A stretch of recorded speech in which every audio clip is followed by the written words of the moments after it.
Baik jemaah sekalian, insyaallah kita akan mulai saja karena waktu sudah menunjukkan pukul 5.30 dan juga Ustaz sudah hadir insyaallah di tengah-tengah kita. Bismillahirrahmanirrahim. Assalamualaikum warahmatullahi wabarakatuh. Waalaikumsalam warahmatullahi. Innal hamdalillah nahmaduhu wa nasta'inuhu wa nastaghfiruh wa na'udzu billahi min shururi anfusina wa sayyiati a'malina. May yahdihillahu fala mudilla lahu wa may yudlil fala hadiyalah. Asyhadu an la ilaha illallah wahdahu la syarika lah wa asyhadu anna Muhammadan abduhu wa rasuluh. Amma ba'du, jemaah rahimani wa rahimakumullah, juga Ustaz yang mudah-mudahan senantiasa ada dalam naungan Allah Subhanahu wa taala. Puji syukur pada kesempatan kali ini kita diberikan kesempatan kembali untuk berkumpul dalam kajian online Sabtu subuh Al-Irsyad Al-Islamiyah Kota Bandung. Ya, insya Allah pada kesempatan kali ini akan diisi oleh Ustaz Amar Kudah SHI yang alhamdulillah beliau sudah hadir di tengah-tengah kita. Gimana kabarnya Ustaz? Sehat? Alhamdulillah. Alhamdulillah. Baik, Ustaz dan juga jamaah sekalian, sama-sama kita buka terlebih dahulu dengan membaca Bismillah. Bismillahirrahmanirrahim. Kita murojaah dulu surat Al-Ikhlas. Ta'awuz. A'udzu billahi minasy syaithanir rajim. Bismillahirrahmanirrahim. Qul huwallahu ahad. Allahus samad. Lam yalid wa lam yulad wa lam yakul lahu kufuwan ahad. Shadaqallahul azim. Baik, insyaallah jamaah sekalian, pada kesempatan kali ini kita akan membahas tentang melanjutkan bahasan dari Sirah Nabawiyah, insyaallah dari masa remaja baginda Nabi Muhammad SAW hingga menikah, yang insyaallah akan disampaikan oleh Ustaz Amar Kuda. Namun sebelumnya mengingatkan barangkali bisa kita catat poin-poin penting dari apa yang disampaikan, sehingga kemudian mudah-mudahan dari kajian Sirah Nabawiyah ini tentu kita berharap agar bisa menumbuhkan kecintaan kita kepada Nabi Muhammad SAW, dan yang paling penting adalah menghadirkan teladan beliau bagi kehidupan kita dalam keseharian kita. Kepada Ustadz Amar Kudah dipersilahkan. Baik, bismillahirrahmanirrahim. Assalamualaikum warahmatullahi wabarakatuh. Waalaikumsalam Waalaikumsalam warahmatullahi warahmatullahi wabarakatuh. Alhamdulillahi rabbil alamin. Wassalatu wassalamu ala khairil anbiya'i wal mursalin. Nabiyina wa habibina Muhammadin wa ala alihi wa sahbihi wa man tabi'ahu bi ihsanin ila yaumiddin. Qala Allah tabaraka wa ta'ala fi kitabihil karim. Ya ayyuhalladzina amanu taqullaha haqqa tuqatih wa la tamutunna illa wa antum muslimun. Wa qala sallallahu alaihi wasallam man salaka tariqan yaltamisu fihi ilma sahalallahu bihi tariqan ilal jannah. Amma ba'd, jamaah yang dirahmati oleh Allah Subhanahu wa taala, para ikhwani dan akhwati rahimani wa rahimakumullah jami'an. Alhamdulillah kita dipertemukan oleh Allah Subhanahu wa taala dalam kesempatan yang mulia ini untuk menuntut ilmu syar'i, yang dimana kita mulai pagi ini diawali dengan kajian yang insya Allah akan menjadi keberkahan dalam hidup kita, karena sekali lagi waktu pagi hari itu menyimpan keberkahan yang sangat banyak dan yang luar biasa. Kemudian salawat serta salam kita limpahkan kepada hadirat Nabi kita, Nabi Muhammad SAW, yang telah membawa kita dari kegelapan kesyirikan menuju terang benderangnya tauhid dengan kalimat la ilaha illallah Muhammadur Rasulullah. Dengan kalimat itu kita hidup dan dengan kalimat itu juga kita akan diwafatkan. Kemudian kita akan masuk ke topik pembahasan kita, masa remaja Nabi Muhammad SAW dan pernikahan beliau. Kita akan membahas masa remaja Nabi SAW dan pernikahan beliau ini adalah sesuatu yang tidak bisa dipungkiri ya. Karena di zaman muda beliau ini menjadi seorang pemuda dan menjadi seorang pedagang. Masa muda beliau ini beliau habiskan dengan berdagang dan beribadah kepada Allah Subhanahu wa taala. Karena dari masa remaja sampai usia pernikahan beliau, Nabi ini menjalani kehidupan seperti mana beliau menyendiri, kemudian beliau ini memperbanyak eh, amal ibadah kepada Allah Subhanahu wa taala dan belum diangkat menjadi nabi, kan tapi beliau ini belum pernah menyekutukan Allah Subhanahu wa taala dengan apapun itu. Sampai Rasulullah berdagang ke negeri Syam untuk yang kedua kalinya. Yang pertama kali Rasulullah SAW itu berdagang ke negeri Syam, tidak sampai ke negeri Syam, kan tapi beliau dikembalikan karena khawatir dengan kekejaman orang-orang Yahudi di negeri Syam ketika datang beliau. Karena beliau ini adalah seorang nabi dan seorang rasul yang mempunyai tanda-tanda. Gak bisa kita anggap orang seperti Nabi Muhammad, manusia seperti beliau, ini tidak mempunyai tanda-tanda. Karena setiap orang eh, yang alim, setiap orang yang mempunyai ilmu, itu pasti mempunyai tanda-tanda. Dan setiap orang yang jahil, setiap orang yang bodoh itu juga pasti mempunyai tanda-tanda juga. Apalagi seorang Rasul dan seorang Nabi sebagai penutup para Nabi dan Rasul pasti mempunyai tanda-tanda yang tidak dimiliki oleh manusia yang lain.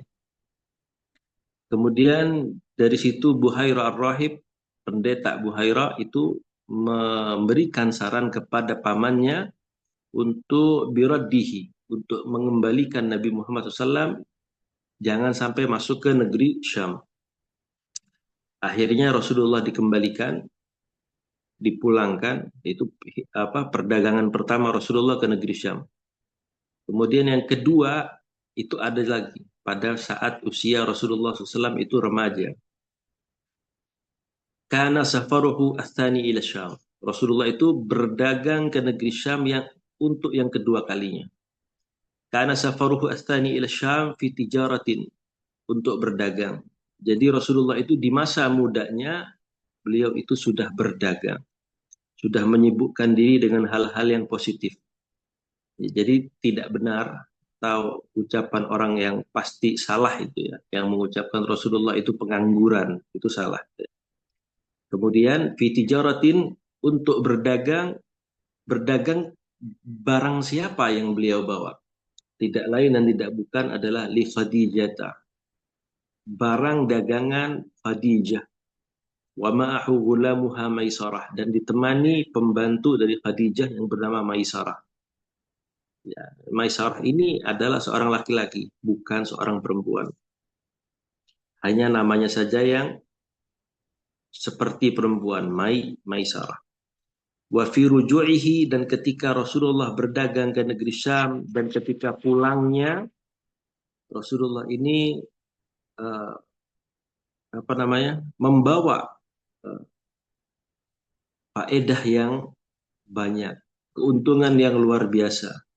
Akhirnya dengan modal itu Rasulullah Shallallahu Alaihi Wasallam tazawwajaha, menikahi Khadijah radhiyallahu taala anha. Walahu idzaka minal umri khumsun wa ishruna sanatan, dan ketika itu beliau itu berusia 25 tahun menikahi Khadijah, dan Khadijah pun tidak berpikir dua kali untuk menolak pinangan dari Rasulullah Shallallahu Alaihi Wasallam.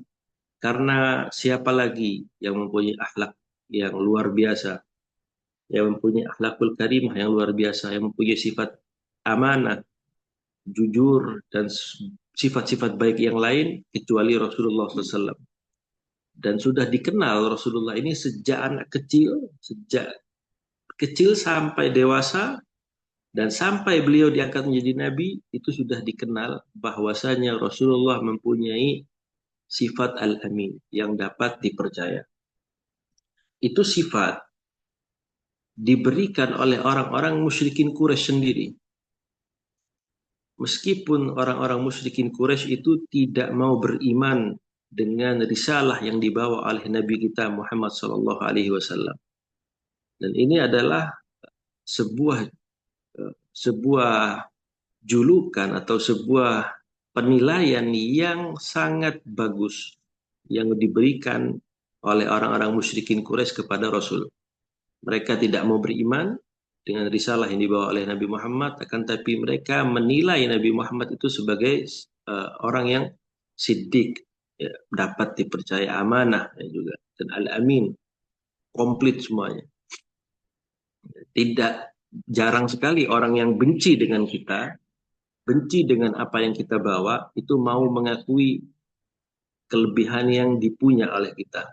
Sedangkan Rasulullah ini adalah orang yang dibenci karena membawa risalah Islam, kan tapi beliau ini diakui secara tidak langsung oleh orang-orang musyrikin Quraisy.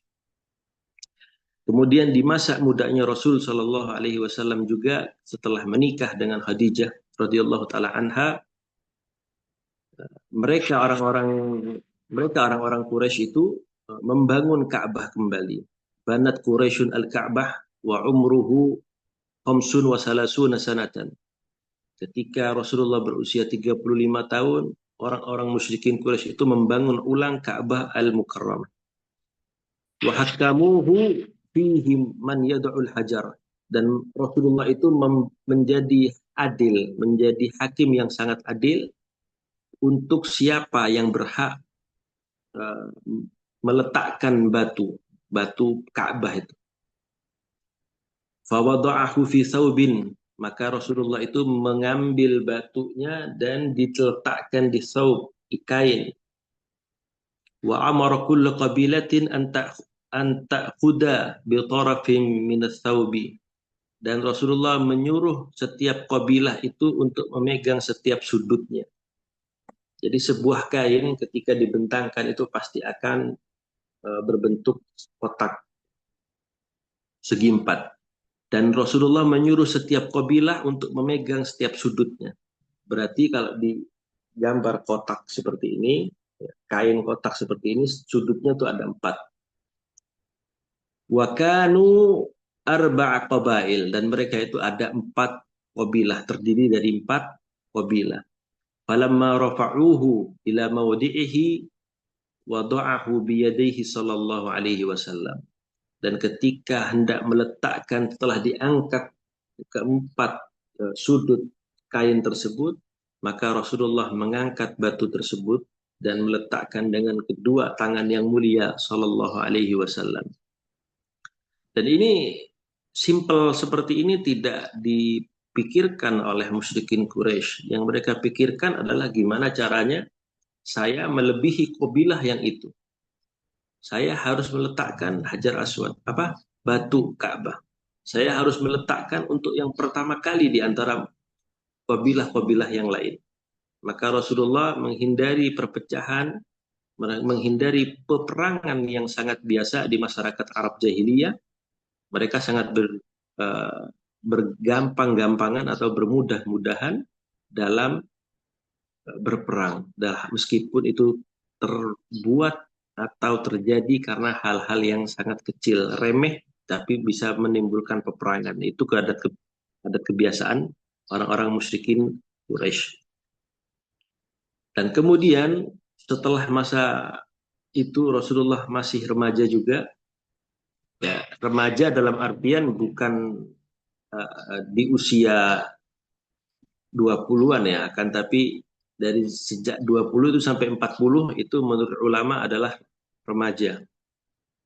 Masih muda itu, 20 sampai 40 tahun itu masih muda. Kam umruhu sallallahu alaihi wasallam yauma bu'itha wa ila man bu'ith. Berapa umur beliau sallallahu alaihi wasallam ketika yauma bu'itha, ketika di mana hari itu Rasulullah diutus, wa ila man bu'ith, dan kepada siapa Rasulullah itu diutus. Ba'athallahu ta'ala ala ra'sin arba'ina sanatan. Allah subhanahu wa ta'ala itu mengutus Rasulullah sallallahu alaihi wasallam itu ala ra'sin arba'ina sanatan. tepat berusia 40 tahun. Ila kafatin nas wa ila man bu'is, dan kepada siapa Rasulullah itu diutus? Sudah jelas, ila kafatin nas, kepada seluruh manusia tanpa terkecuali. Karena Rasulullah diutus bukan hanya untuk orang Arab, akan tapi untuk orang-orang seluruh manusia yang berada di bumi ini. Ila kafatin nas, sebagai basyiran, sebagai pembawa kabar gembira dari Allah Subhanahu wa taala, wa nadhiran, dan sebagai pembawa peringatan dari Allah Subhanahu wa taala untuk umat manusia. Nah, kemudian awwalu ma budi'a bihi minal wahyi. Nah, setelah Rasulullah diangkat menjadi wahyu, tidaklah pas, ya, sangat kurang ketika seorang rasul, ketika seorang nabi diangkat oleh Allah Subhanahu wa taala dengan membawa risalah agama yang kafah, yang sempurna kepada seluruh manusia dan sebagai penutup para rasul dan nabi, akan tapi tidak diberikan wahyu, tidak diberikan mukjizat. Perlu kita ketahui bahwasanya Rasulullah diberikan mukjizat, yaitu yang terbesar adalah Al-Qur'anul Karim. Jadi mukjizat Nabi Muhammad itu banyak, tidak bisa kita hitung. Akan tetapi yang mukjizat yang masih ada sampai detik ini adalah kalamullah, adalah Al-Qur'anul Karim, yang kita baca, yang kita hafal, dan yang kita amalkan dalam kehidupan sehari-hari sampai akhir hayat kita, itu adalah mukjizat. Jadi jangan pernah meninggalkan membaca Al-Qur'anul Karim. Jangan pernah kita malas untuk mengajarkan, untuk mengajak keluarga kita yang terdekat lebih dahulu untuk membaca Al-Qur'anul Karim setiap hari. Karena Al-Qur'anul Karim adalah wahyu, adalah mukjizat yang masih ada sampai detik ini.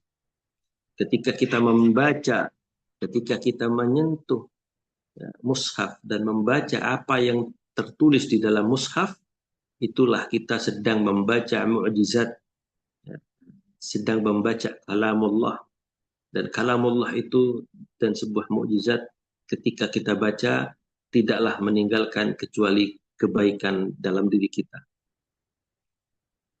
Nah, kemudian awwalu ma budi'a bihi minal wahyi, yang pertama kali dimulai dari wahyu, awwalu ma budi'a bihi minal wahyi ar-ru'ya as-salihah. Jadi ketika Rasulullah SAW itu hendak menerima wahyu, maka Rasulullah SAW itu ar-ru'ya as-salihah, mengalami ar-ru'ya as-salihah. Apa itu ru'ya as-salihah? Ru'ya as-salihah itu adalah mimpi yang menjadi kenyataan, mimpi yang baik dan yang menjadi kenyataan. Fakana la yara ru'yan illa ja'at misla falakis subh. Ketika Rasulullah SAW itu bermimpi, tidak pernah Rasulullah itu bermimpi kecuali mimpi itu datang seperti falak subuh. Jadi mimpi di tengah-tengah tidurnya Rasulullah SAW itu datang seperti falak subuh. Ketika kita melihat falak subuh, itu sangat terang sekali. Ya, seperti itu.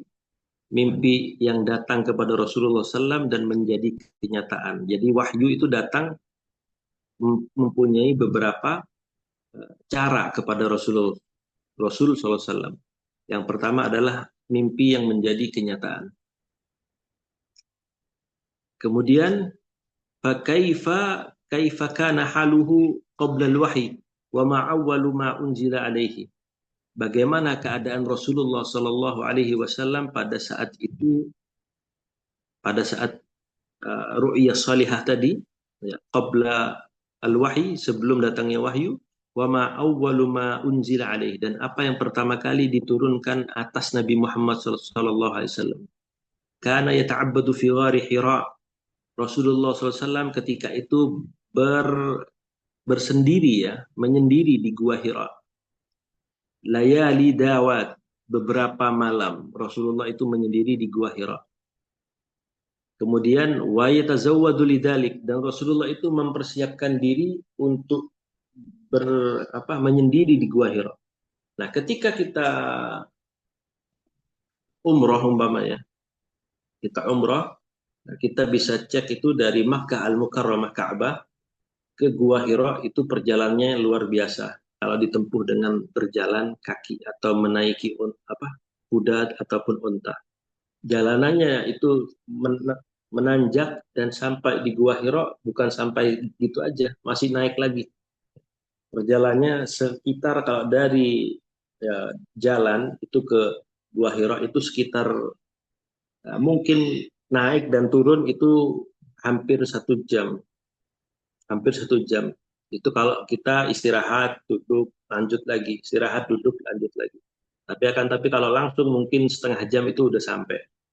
Setengah jam naik dan setengah jam itu naik dan turun. Kalau penuh ya, naik ke atas, duduk langsung turun. Pengorbanannya luar biasa. Bukan Gua Hira itu bukan gua yang enak sih, kan tapi gua yang memang benar-benar menyendiri dan dari Gua Hira itu bisa melihat sekitaran Makkah Al-Mukarramah.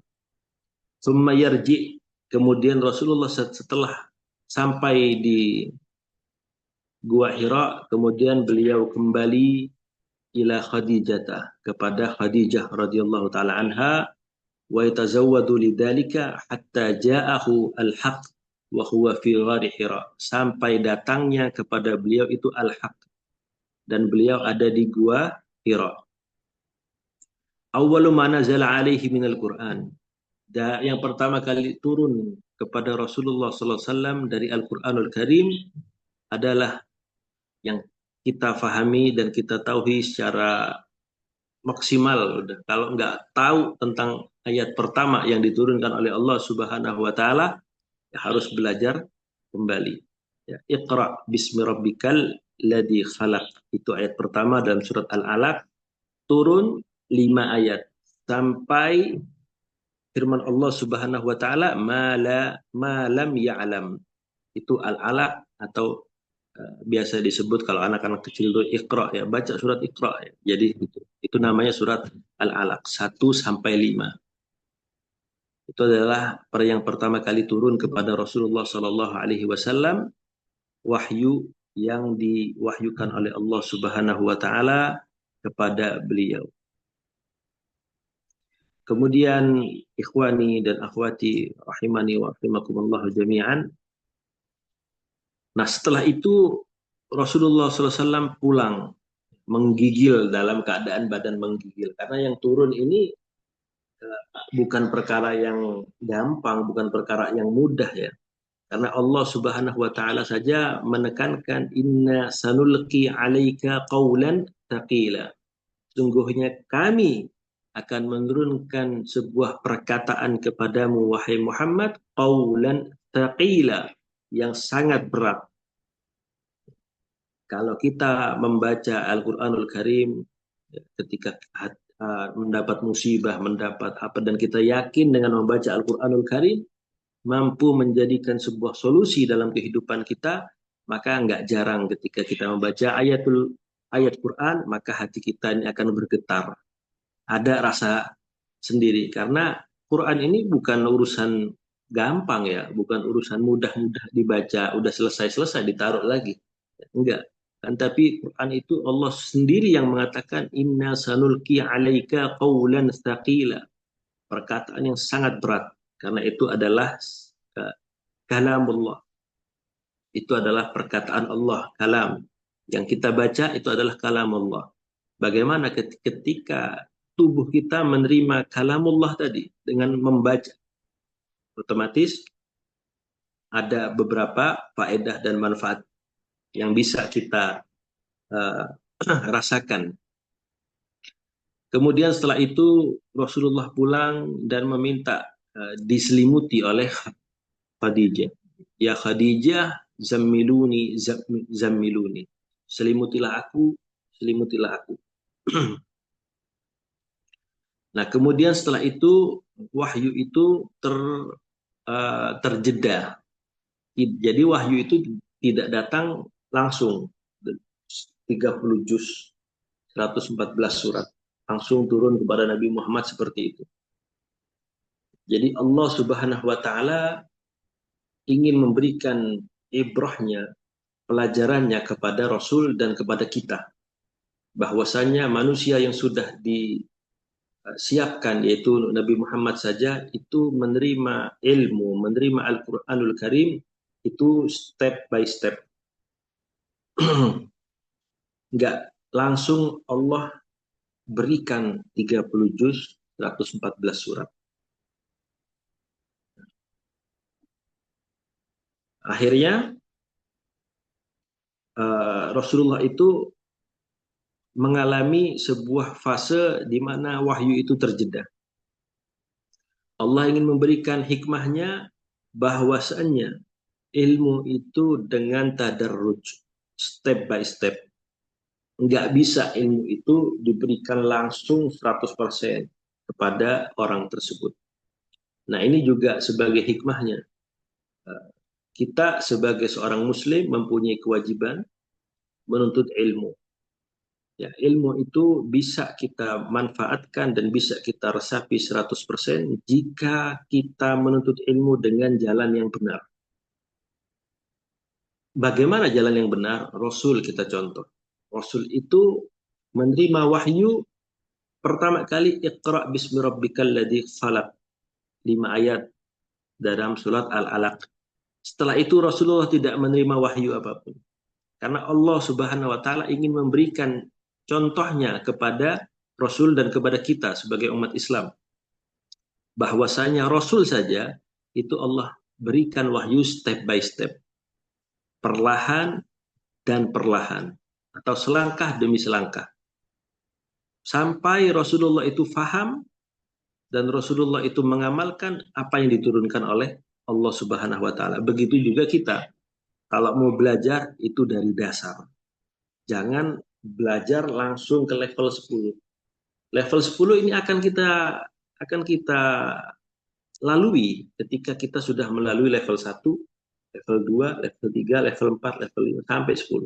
Nah, nanti bisa kita teruskan. Ya, seperti kita menaiki sebuah anak tangga, nggak mungkin bisa kita dari nggak menginjakkan kaki kita di anak tangga yang pertama itu kita nggak akan bisa naik ke anak tangga yang ke-25 atau ke-15, nggak akan bisa. Seperti itu orang belajar.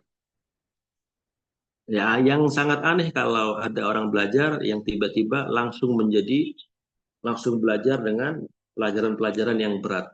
Ini sesuatu yang aneh kalau menurut saya. Kemudian, kam kana fatratul wahyi, berapa lama masa fatrah wahyu, wa ma awwalu ma nazala ila wa ma awwalu ma nazala alaihi ba'da fatratihi, dan apa yang pertama kali Allah turunkan setelah masa fatrah ini, masa jeda wahyu ini. Kanat fatratil wahyi salasa sinin, 3 tahun Rasulullah itu tidak menerima wahyu kembali. Jadi setelah wahyu yang pertama Iqra bismi rabbikal ladzi khalaq, itu Al-Alaq ayat 1 sampai ayat ke-5. Selama 3 tahun kemudian Rasulullah tidak menerima wahyu apapun. Fima dzakarahu Ibnu Ishaq, seperti yang disebutkan oleh Ibnu Ishaq. Ibnu Ishaq adalah ulama sirah.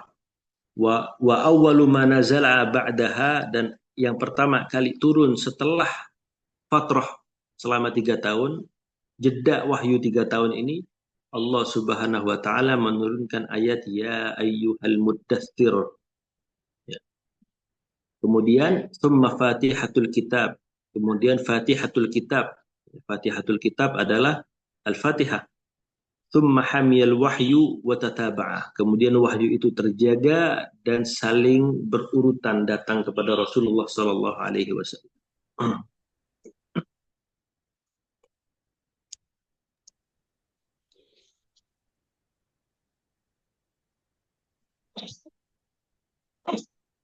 Gimana, Ustaz? Ada kendala ini?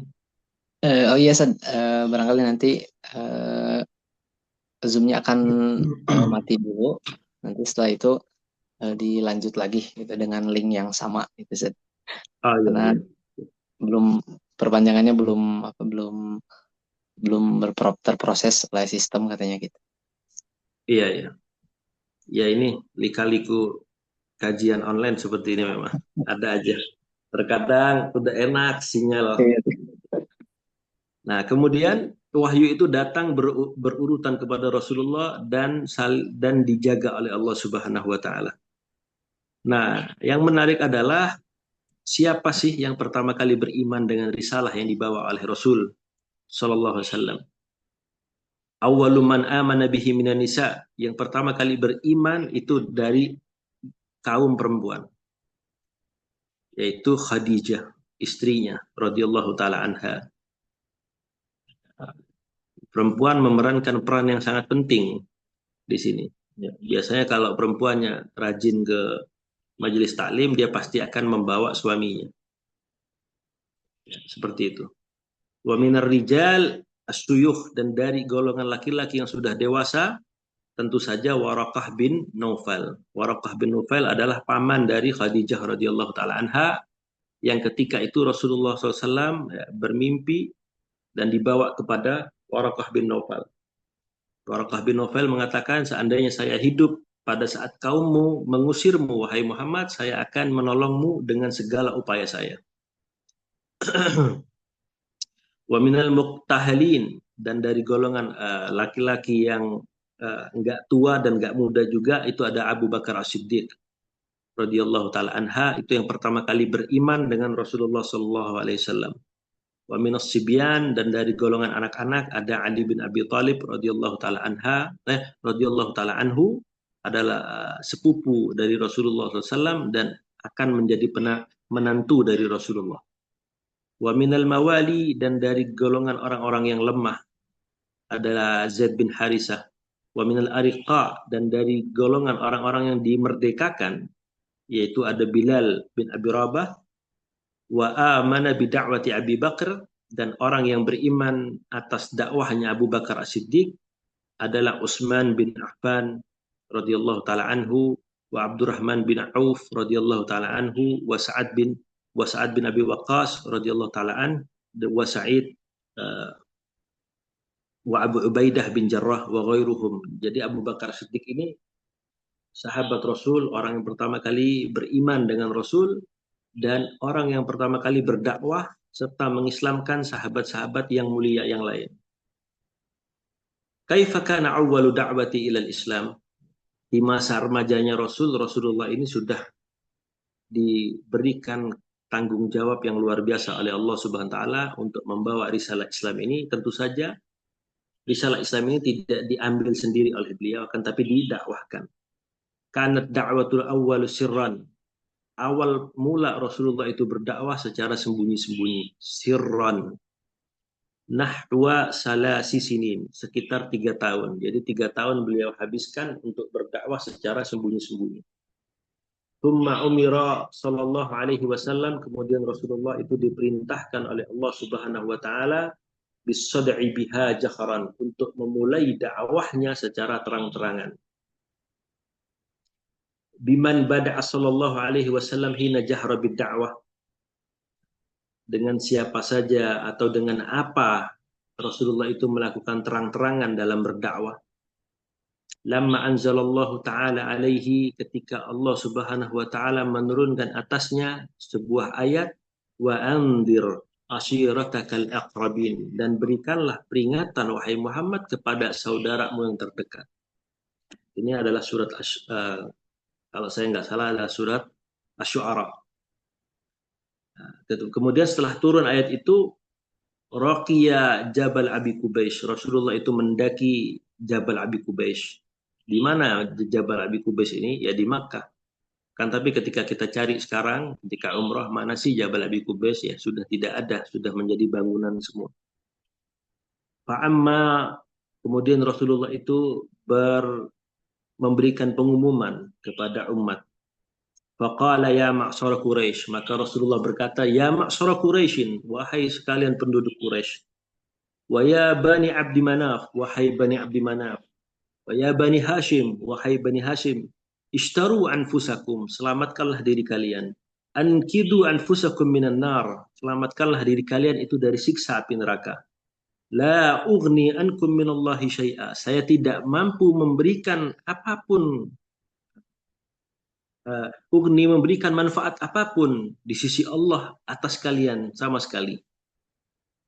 Ya Abbas bin Abdul Muttalib, wahai Abbas bin Abdul Muttalib, la ughni anka minallahi syai'. Saya tidak dapat memberikan manfaat apapun terhadapmu di sisi Allah Subhanahu wa taala. Ya Safiyah, ammat Rasulillah, wahai Safiyah, ya, bibinya Rasul SAW, la ugni anki minallahi syai'. Saya tidak dapat memberikan manfaat apapun di sisi Allah kelak. Ya Fatimah, wahai Fatimah Muhammadin, wahai ya Fatimah binti Muhammadin, wahai Fatimah anaknya Muhammad sallallahu alaihi wasallam, salini min mali ma syi'ti. Mintalah kepadaku harta apapun yang sesuai maumu. Kamu mau meminta harta min mali dari hartaku, apapun yang kamu mau. La ugni anki minallahi syai'. Saya tidak dapat memberikan manfaat atasmu di sisi Allah. Tentu saja, ya, ajakan ini adalah bersifat umum. Rasulullah SAW itu bisa memberikan manfaat nanti di yaumul akhirat dengan syafaatnya. Kan tapi dengan izin Allah Subhanahu wa taala. Ketika Allah mengizinkan beliau memberikan syafaat kepada umatnya, maka Allah akan memberikan izin tersebut dan Rasulullah akan pergunakan syafaat itu untuk umatnya. Karena setiap Rasul itu mempunyai doa mustajab yang langsung diijabah oleh Allah Subhanahu wa taala. Setiap Nabi dan Rasul mempunyai doa mustajab. Dan semua Nabi sudah menggunakan itu. Semua Nabi sudah menggunakan doa mustajab itu kecuali adalah Rasulullah Sallallahu Alaihi Wasallam.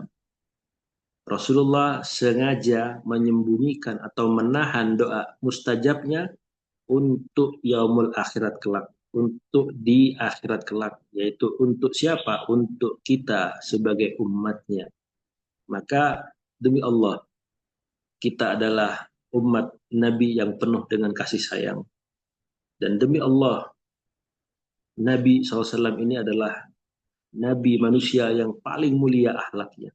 Beliau menyimpan doanya untuk kita di yaumul akhirat kelak. Maka seharusnya kita menjadi umat yang mencintai Rasulullah seperti Rasulullah mencintai kita. Rasulullah tidak pernah bertatap muka dengan kita. Dan kita tidak pernah bertatap muka dengan Rasulullah. Kan tetapi Rasulullah mencintai kita dan kita sampai saat ini mungkin ada yang tidak menjalankan sunnahnya Rasul, mungkin ada yang belum sempurna dalam mencontoh Rasulullah Sallallahu Alaihi Wasallam, bagaimana beliau berakhlak dan bagaimana beliau itu menjalani kehidupan sehari-hari dengan orang-orang yang tidak beragama Islam. Rasulullah itu masih menjalin hubungan yang sangat baik, kecuali mereka sudah menyerang kaum muslimin, nah itu berbeda hal. Jadi Rasulullah itu menyimpan doanya untuk kita, para ikhwan dan akhwati rahimani wa rahimakumullah. Nah, kemudian bagaimana reaksi dan respon orang-orang musyrikin ketika Rasulullah itu terang-terangan dalam berdakwah. Lamma jahara sallallahu alaihi wasallam bidakwati, ketika Rasulullah itu terang-terangan dalam berdakwah, balaghal musyrikuna fi adiyatihi, memuncak, semakin memuncak ya, ketika orang-orang muslimin itu terang-terangan berdakwah, maka semakin memuncak juga orang-orang musyrikin fi adiyatihi, dalam menyakiti Rasulullah sallallahu alaihi wasallam. Jadi ketika kita berdakwah di jalan Allah Subhanahu wa taala, ketika kita mengajak keluarga kita dalam perkara yang ma'ruf dan mencegah hal-hal yang mungkar, itu pasti akan ada respon dua hal. Yang pertama, ada yang respon baik dan ada yang merespon secara buruk. Itu sudah fitrah, itu sudah sunnatullahnya seperti itu. Ketika kita menegakkan Islam dengan baik, pasti ada yang pro dan ada yang kontra. Itu sudah hal yang ma'ruf. Dan ketika kita berdakwah, tidak ada jalan terjal, tidak ada fitnah, tidak ada ujian kepada kita, maka para ulama itu menangis pulang ke rumahnya ketika tidak ada yang mencaci maki dirinya. Karena orang-orang yang berdakwah di jalan Islam itu pasti akan mengalami hal-hal yang dialami oleh Nabi dan para sahabat, dicaci, dimaki. Ya, ketika kita sudah menegakkan Islam, menegakkan dakwah Islam dengan semaksimal mungkin, pasti ada pro dan kontranya. Kemudian wa'adiyatil muslimin, dan menyakiti kaum muslimin juga. Hatta udina lahum fil hijrah ila Najasyi bil Habasyah, sampai beliau itu diizinkan untuk mereka, untuk kaum muslimin, fil hijrah, untuk hijrah ila Najasyi, ke Raja Najasyi yang berada di negeri Habasyah. Fahajara minhum, maka mereka itu, sebagian dari kaum muslimin itu berhijrah, nahwu samanina rajulan, sekitar 80 orang. Ba'duhum binafsihi wa ba'duhum bi ahlihi. Sebagian dari mereka itu hijrah ke negeri Habasyah itu dengan seorang diri, wa ba'duhum bi ahlihi, dan sebagian membawa keluarganya. Nah, ini adalah hijrah ya. Hijrah itu adalah yang disyariatkan oleh Allah Subhanahu wa taala dan dilakukan oleh Rasulullah. Ketika kita hijrah, dan mungkin dari uh, tempat tempat lahir kita, ketika kita hijrah untuk mencari maisha yang lebih baik, untuk mencari kehidupan yang lebih baik, untuk mencari lingkungan yang lebih soleh, ya, lingkungan yang baik, itu kita dinamakan hijrah. Kemudian apa yang ditemui oleh beliau dan keluarganya Rasul Shallallahu Alaihi Wasallam dari uh, perlakuan orang-orang musyrikin Quraisy. Lam yazalil musyrikuna mubalighina fi adiyatihi. Ketika orang-orang musyrikin itu semakin menjadi-jadi dalam menyakiti Rasulullah, hatta ajma'u, sampai mereka itu berkumpul atau bersepakat ala qatlihi, untuk membunuh Rasulullah. Fahatahullahu bi'ammihi Abi Talib, maka Allah menjaga Rasulnya melalui pamannya, yaitu Abu Talib. Fajama'a ahlahu, maka berkumpullah keluarganya, wa ashiratahu, dan keluarga terdekatnya Bani Hashim, wa Bani Muttalib, fa ajma'u mu'minuhum wa kafiruhum, maka berkumpullah mukminnya dari kalangan Bani Hashim dan Bani Abdul Muttalib, wa kafiruhum, dan yang masih kafir kan tapi dari kabilah Bani Hashim dan Bani Abdul Muttalib, ala himayatin, untuk menjaga Nabi Shallallahu Alaihi Wasallam, wa taqdimi anfusihim dunahu ghairu Abi Lahab tabbat yadahu wa tab. Jadi mengedepankan jiwanya untuk membela Rasul, melindungi Rasul. Orang-orang Bani Hashim itu berkumpul, baik yang sudah Muslim ataupun yang belum Islam, itu sepakat untuk menjaga Rasul Sallallahu Alaihi Wasallam, kecuali Abu Lahab, ya, kecuali Abu Lahab. Kemudian apa yang dilakukan oleh orang-orang musyrikin ketika melihat Bani Hashim dan Bani Abdul Muttalib berkumpul, mereka melindungi Rasulullah Sallallahu Alaihi Wasallam. Lamma ra'al musyrikuna dzalik ijtama'u ala qati'ati Bani Hashim. Mereka melihat itu, langsung mereka membuat kesepakatan ala qati'atin. Qati'ah itu boykot. Memboykot Bani Hashim dan Bani Abdul Muttalib. Jadi masa mudanya Rasul ini dijalani dengan hal-hal yang luar biasa, penuh dengan perjuangan. Diboykot Bani Hashim dan Bani Abdul Muttalib. Apa boykotnya? Kan pada saat itu sudah 1446 tahun yang lalu. Memboikotnya seperti apa? Nah, ini. Yang pertama, alla yukhalituhum, tidak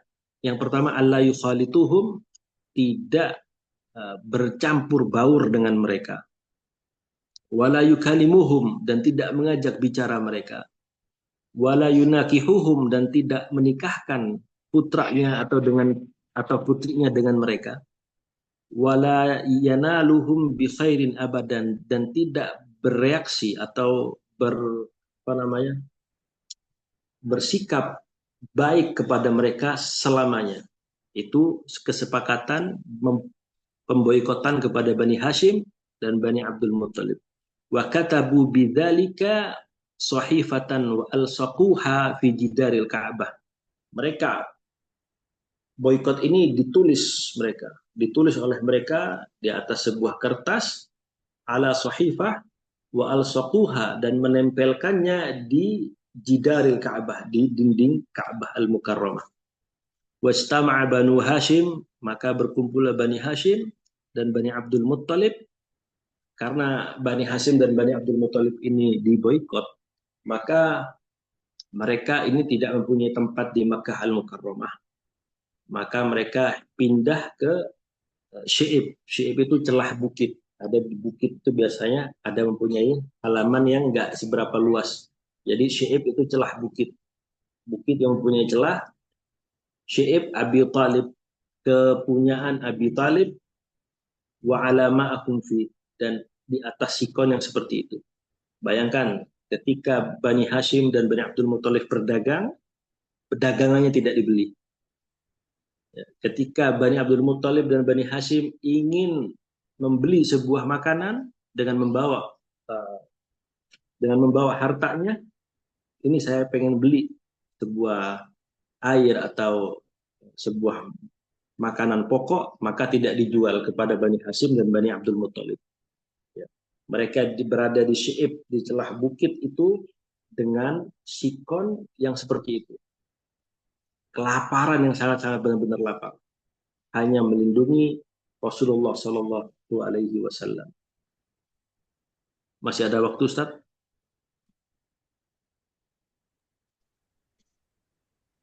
Sekitar 5 menit lagi, Fadal, nanti dilanjut dengan tanya jawab. Oke, oke. Stop sampai di sini berarti ya. 5 menit ini kita gunakan. Ini masih mau dilanjut apa langsung tanya jawab?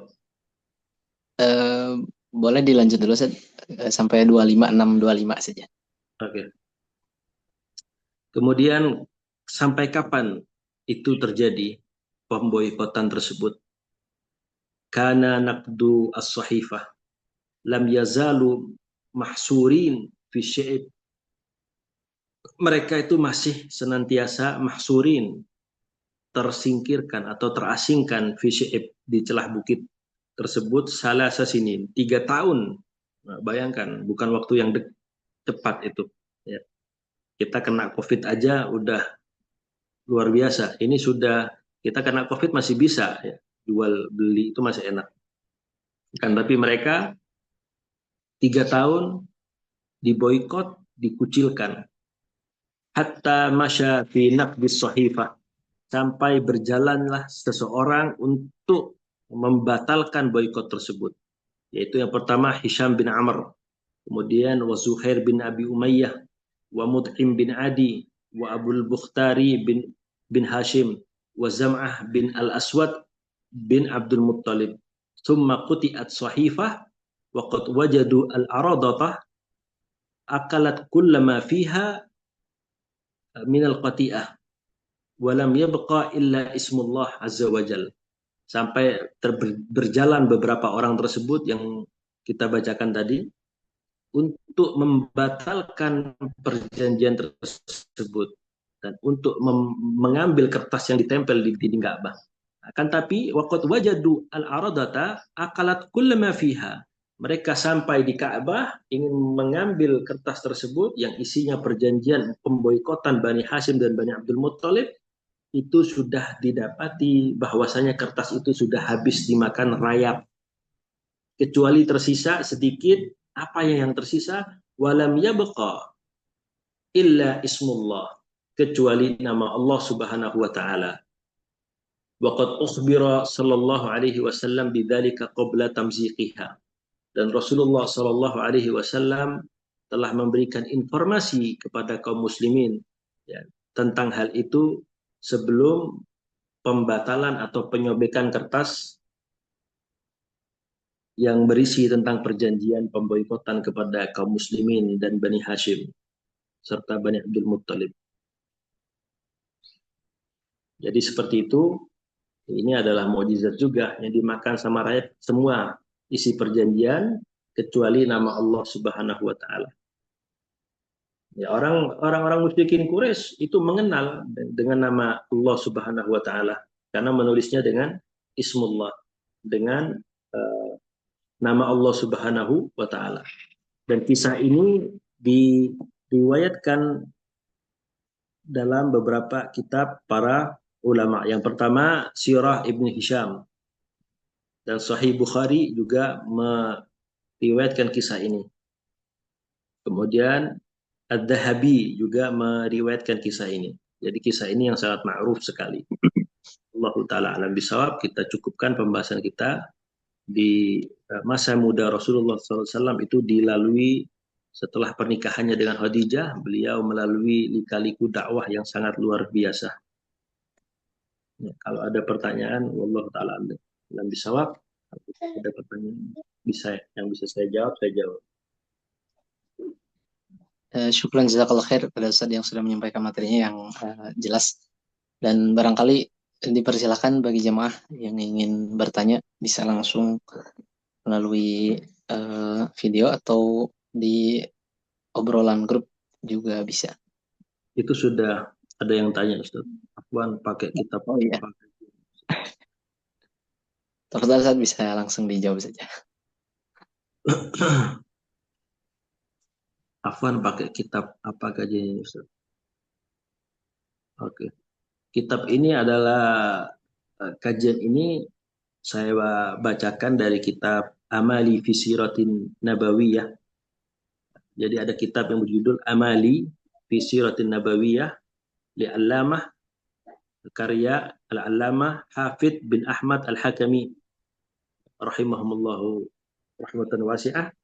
Jadi ini adalah kitab ya sepertinya sih ya kitab-kitab kecil ya kan, tapi disusun dengan tanya jawab, soal jawab, soal jawab, soal jawab, yang itu adalah urutan dakwahnya Rasul Shallallahu Alaihi Wasallam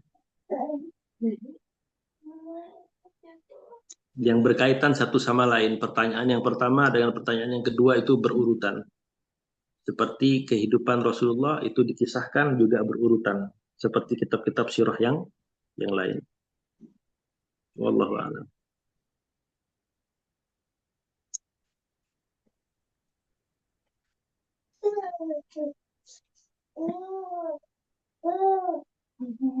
Silakan bagi jemaah barangkali ada yang ditanyakan dari bahasan kita pada kesempatan kali ini.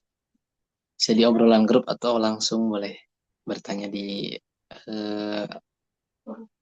forum.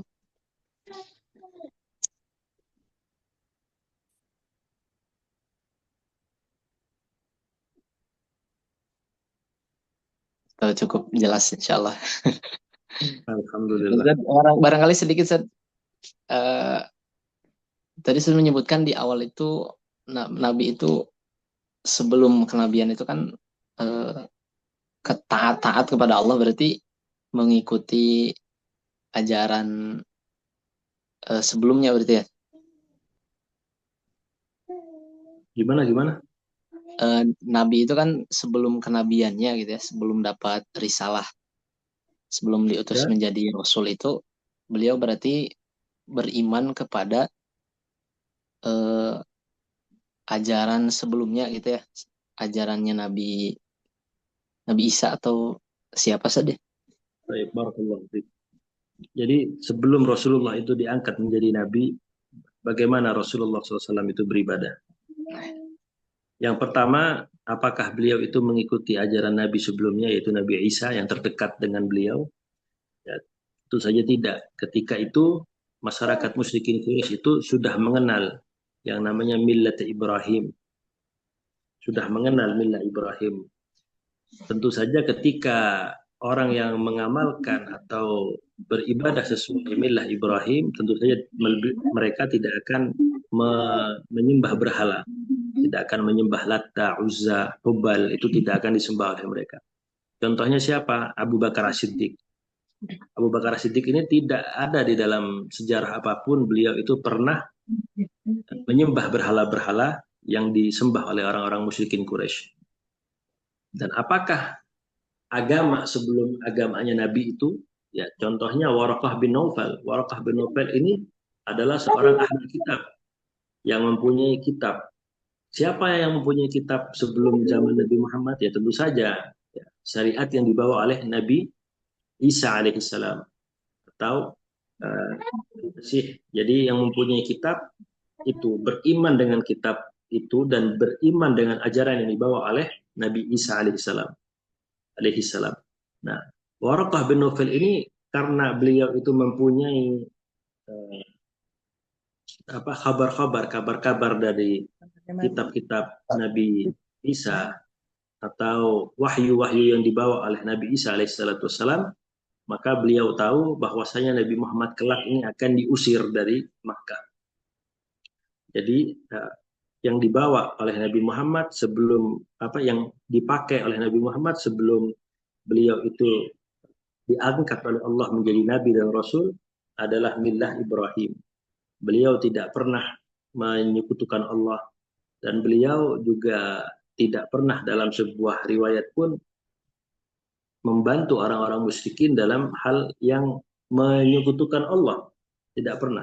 Jadi setahu saya Rasulullah itu beribadah dengan menggunakan milah Ibrahim ya, sebelum diangkat menjadi Rasul. Dan milah Ibrahim itu disempurnakan dengan adanya Nabi Muhammad SAW. Karena milah Ibrahim kemudian sampai ke nabi-nabi setelah Nabi Ibrahim, sampai ke Nabi Isa, itu disempurnakan kembali syariatnya dengan Islam. Dengan datangnya Nabi Muhammad SAW. Wallahu a'lam. Syukran jazakallahu khair. Iya, Tafadhol bagi jamaah barangkali masih ada atau sudah cukup jelas insyaallah yang disampaikan. Baik, sepertinya cukup. Barangkali mungkin nanti di pertemuan-pertemuan berikutnya insyaallah kita lanjutkan lagi bahasan kita. Baik, alhamdulillah jamaah sekalian, kajian kita pada kesempatan kali ini insyaallah dicukupkan pada kesempatan kali ini. Mudah-mudahan apa yang disampaikan oleh Ustadz tadi tentu bisa bermanfaat dan sekali lagi menghadirkan rasa cinta kepada kita, kepada baginda Nabi Muhammad SAW. Dan tentu kita berharap bahwa dengan mempelajari sirah ini mudah-mudahan bagian dari cara kita layak menjadi hamba-hamba Allah Subhanahu wa taala yang mendapat syafaat baginda Nabi Muhammad SAW kelak di yaumil akhir. Amin ya rabbal alamin. Sekali lagi mohon maaf Ustaz atas ketidaknyamanannya tadi sempat terputus dan juga jemaah sekalian. Kita akhiri dengan sama-sama baca alhamdulillahirabbil alamin. Istighfar, astagfirullahaladzim, doa kafaratul majlis, subhanakallahumma bihamdika, doa la ilaha illa anta astaghfiruka wa atubu ilaik. Assalamualaikum warahmatullahi wabarakatuh. Waalaikumsalam warahmatullahi wabarakatuh.